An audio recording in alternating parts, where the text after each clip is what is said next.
नमस्कार दोस्तों, सर्वांग मोटिवेशन चैनल में आपका स्वागत है। दोस्तों, सुकून और शांति पाने के लिए लोग विभिन्न कोशिशें करते रहते हैं, लेकिन प्राप्त नहीं कर पाते। दोस्तों, आज की वीडियो में आपको एक ऐसी कहानी सुनाई जाएगी जिससे आप भी अपने मन को शांत रख पाओगे और जीवन को सरल बना पाओगे। लेकिन आपसे एक अनुरोध है कि कृपया कहानी को अंत तक अवश्य सुने। तो चलिए कहानी शुरू करते हैं। दोस्तों, बहुत समय पहले की बात है। बिहार के राजगीर नामक गांव में एक व्यक्ति रहता था जिसका इस संसार से मन भर चुका था, जो इस संसार की मोह माया को त्याग देना चाहता था। उसने एक दिन ये फैसला किया कि वह अब इस संसार की मोह माया को त्याग देगा। उस व्यक्ति ने सन्यासियों के जीवन को देखा और उसने ये तय कर लिया कि वह अब एक सन्यासी का जीवन बिताएगा।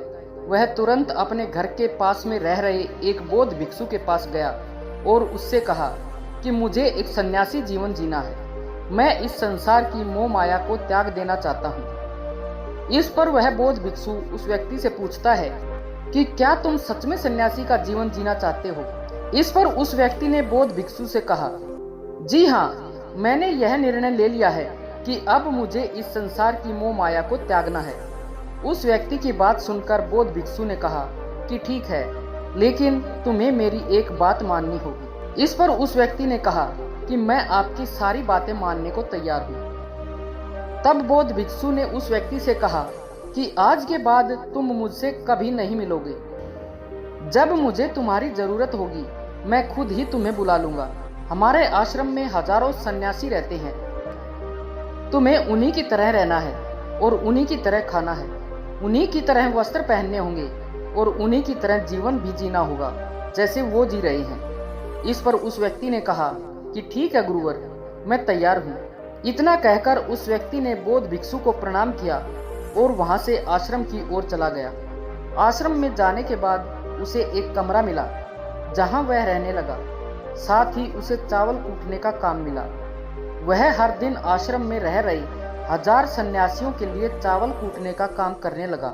इसी तरह उसके दिन बीतने लगे। उसे लगा कि जब गुरुजी को उसकी जरूरत होगी तब उसे बुलाएंगे। इसी इंतजार में वह व्यक्ति वहां रहने लग गया। सुबह से लेकर शाम तक उस व्यक्ति का काम सिर्फ चावल कूटना ही था। उसने इस काम को करते करते धीरे धीरे 12 साल बिता दिए, लेकिन अब तक उस भिक्षु ने उसे नहीं बुलाया। आश्रम में रहते रहते अब चावल कूटने वाले व्यक्ति के मन में कोई विचार नहीं थे और ना कोई समस्या उनके मन में थी। वह अकेले रहते रहते अपने विचारों पर नियंत्रण पा चुका था। उसे जीवन जीने का सही मतलब समझ में आ चुका था। उसके मन में अब एक अलग ही सुकून और शांति थी।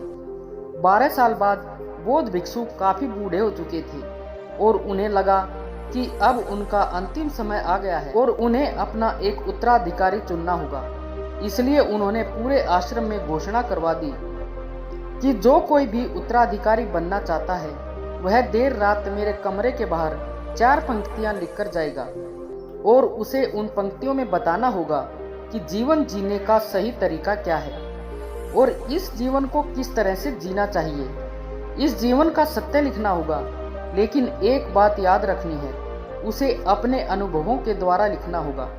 किताब में कही सुनी बातों को नहीं लिखना है या किसी से नकल करके भी नहीं लिखना है। जो भी यह बताने में सफल हो जाएगा वही मेरा उत्तराधिकारी होगा। आश्रम में जितने भी लोग रहते थे वे सब उस बौद्ध भिक्षु का आदर करते थे। उन्हें कोई भी धोखा नहीं देना चाहता था। सभी भिक्षुओं की इच्छा थी कि वह उनका उत्तराधिकारी बने, लेकिन कोई भी इस काम को करने को तैयार नहीं था। उन हजार बौद्ध भिक्षुओं में से एक विद्वान बौद्ध भिक्षु ने बहुत ही हिम्मत जुटाकर अंधेरी रात में दीवार के बाहर लिख दिया कि मन एक दर्पण की तरह है, उसमें धूल जम जाती है, उस धूल को साफ कर दो तो सत्य का अनुभव हो जाता है। उस बौद्ध भिक्षु के कहने का तात्पर्य ये था कि हमारा मन दर्पण के समान है, जिसमें अनेक विचार और कलंक रूपी धूल जमी हुई होती है। जब हम अपने मन को साफ करते हैं तो हम सत्य का अनुभव करते हैं, अर्थात जब हम अपने मन की धूल को हटा देते हैं तो हम सत्य को अनुभव करते हैं। ये 4 पंक्तियां उस शिष्य ने बड़ी हिम्मत जुटाकर अपने गुरुवर के कमरे के बाहर लिखी थी। अगली सुबह जब बौद्ध भिक्षु उठे और कमरे के बाहर लिखी 4 पंक्तियों को पढ़ा और कहा कि किस मूर्ख ने लिखी हैं, मेरी दीवार को किसने खराब कर दिया है, उसे पकड़कर अभी मेरे पास लाओ। जब आश्रम के सभी लोगों ने पता किया तो पता लगा कि वह विद्वान शिष्य उन पंक्तियों को लिखने के बाद रात्रि में ही उस आश्रम को छोड़कर चला गया, क्योंकि वे विचार उसके अपने नहीं थे। और विद्वान शिष्य ने जाते जाते अपने कुछ मित्रों से कह दिया कि सुबह अगर गुरुवर को मेरी 4 पंक्तियां पसंद आए तो मेरा पता बता देना, और अगर इन 4 पंक्तियों को पढ़ने के बाद गुरुवर गुस्सा हो जाएं तो तुम सब मेरा पता उन्हें कभी मत बताना। आश्रम के सभी लोग चिंता में पड़ गए कि कितनी अच्छी पंक्तियां तो लिखी हैं, उससे फिर भी गुरुवर को अच्छा क्यों नहीं लगा। सभी कह रहे थे कि चलो देखते हैं गुरुवर को ऐसा उत्तराधिकारी कौन मिलेगा जो उनके सवालों का सही जवाब उस दीवार पर लिख सकेगा। कौन होगा जिसके पास इससे भी अच्छे विचार होंगे। कुछ लोग चावल कूटने वाले व्यक्ति के कमरे में बाहर इन सब बातों को कर रहे थे। चावल कूटने वाला व्यक्ति उन सभी बातों को सुनने के बाद जोर जोर से हंसने लगा। लोगों ने उससे पूछा कि इसमें हंसने वाली क्या बात है, तुम्हें इसमें क्या गलत लगता है? गुरुवर सही तो कह रहे हैं, यह किस नासमझ ने लिखा है। इस बात को सुनकर वे लोग चावल कूटने वाले सन्यासी पर गुस्सा हो जाते हैं। उस चावल कूटने वाले से कहते हैं कि तुम्हें क्या पता, तुम तो 12 साल से सिर्फ चावल कूटने का काम कर रहे हो, तुम्हें किस बात का ज्ञान है?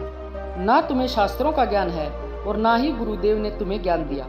अगर तुम्हें इतना ही ज्ञान है तो तुम ही क्यों नहीं अच्छे शब्द बता देते। उस व्यक्ति ने हंसते हुए कहा कि ठीक है, जरूर बता दूंगा, लेकिन मैंने इतने सालों से लिखने का अभ्यास नहीं किया है तो लिखना मैं भूल गया हूँ। मैं बातों को जरूर बता दूंगा, लेकिन किसी को मेरी बातें लिखनी होंगी। और ये भी याद रखना है कि मुझे उत्तराधिकारी बनने का कोई शौक नहीं है। इस पर उन लोगों ने कहा कि ठीक है, बताओ क्या लिखना है। तब उस व्यक्ति ने बताया कि लिखो, कैसा दर्पण कैसी धूल, ना कोई दर्पण ना कोई धूल, जो इसे जान लेता है वह सत्य को प्राप्त कर लेता है।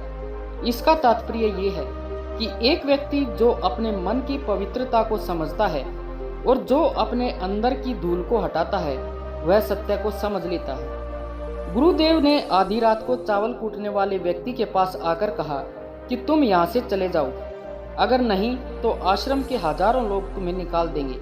तुम मेरा उत्तराधिकारी बनना चाहो या ना चाहो, उससे कोई फर्क नहीं पड़ता।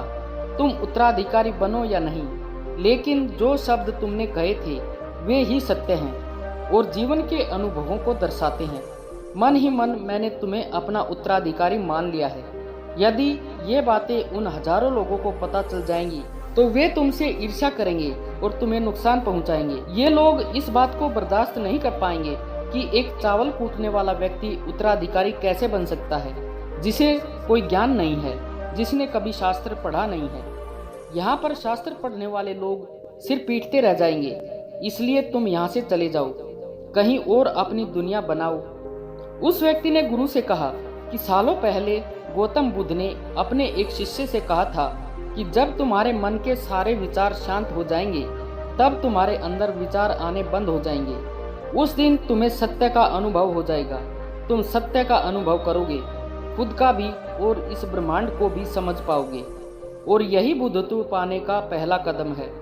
तुमने आज इस बात को सत्य कर दिया है। मन को शांत करने का पहला तरीका यह है कि खुद के विचारों को अच्छे से समझना कि आखिर आपके अंदर कौन से विचार उत्पन्न हो रहे हैं, आखिर आपके अंदर क्या चल रहा है।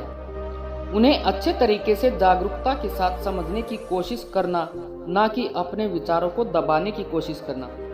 अगर आप अपने मन के विचारों को दबाने की कोशिश करेंगे तो मन और तेजी से भटकने लगेगा। जब भी आपको लगे आपका मन जल्द ही भटक जाता है तो तुरंत आप उस पर ध्यान देना शुरू कर दें और अपने विचारों पर ध्यान दें। लगातार कोशिश के बाद आप पाएंगे कि आपके अंदर विचारों को जागरूक करके देखने की एक आदत सी लग गई है। उसी के साथ आप ये भी देख पाएंगे कि आपके मन में बुरे विचार अत्यधिक उत्पन्न हो रहे हैं। आपके मन में जो भी विचार उत्पन्न हो रहे हैं वे सकारात्मक भी हो सकते हैं और नकारात्मक भी हो सकते हैं। उनसे आपको कोई भी छेड़खानी नहीं करनी है। बस आपको अपने प्रयास पर काम करते रहना है। ये अभ्यास आप लगातार करते रहे तो एक समय आने के बाद आप अपने विचारों को नियंत्रित करने में सफल हो जाएंगे। तब जाकर आपको असली सुकून और शांति की प्राप्ति होगी। तब आपको किसी भी प्रकार की चिंता नहीं सताएगी, क्योंकि आपने खुद पर विजय प्राप्त कर ली है और अब आप अपने विचारों को नियंत्रित कर सकते हैं। दोस्तों, आशा है कि इस कहानी से आपको बहुत कुछ सीखने को मिला होगा। कृपया कमेंट में अपने सुझाव अवश्य बताएं और अगर कहानी अच्छी लगी हो तो वीडियो को लाइक व शेयर करें और चैनल को सब्सक्राइब करना ना भूलें। धन्यवाद। नमो बुद्धाय।